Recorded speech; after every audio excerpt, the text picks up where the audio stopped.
తండ్రి తన కుమారుల ఎడల జాలిపడునట్లు యెహోవా తన యందు భయభక్తులు గలవారి ఎడల జాలిపడును.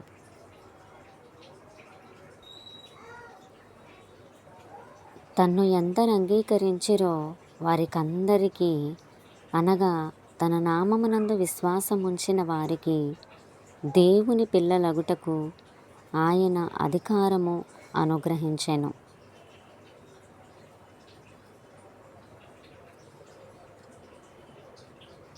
మరియు మీరు కుమారులై ఉన్నందున నాయనా తండ్రి అని మొర్రపెట్టు తన కుమారుని ఆత్మను దేవుడు మన హృదయములలోనికి పంపెను. కాబట్టి నీవిక దాసుడవు కావు, కుమారుడవే. కుమారుడవైతే దేవుని ద్వారా వారసుడవు. మనము దేవుని పిల్లలమని పిలువబడినట్లు తండ్రి మనకెట్టి ప్రేమననుగ్రహించెనో చూడుడి. మనము దేవుని పిల్లలమే. ఈ హేతువు చేత లోకము మనలను ఎరుగదు, ఏలయనగా అది ఆయనను ఎరుగలేదు.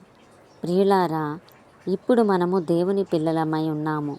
మనమిక ఏమవుదుమో అది ఇంకా ప్రత్యక్షపరచబడలేదు గాని ఆయన ప్రత్యక్షమైనప్పుడు ఆయన ఉన్నట్లుగానే ఆయనను చూతుము గనుక ఆయనను పోలియుందుమని ఎరుగుదుము.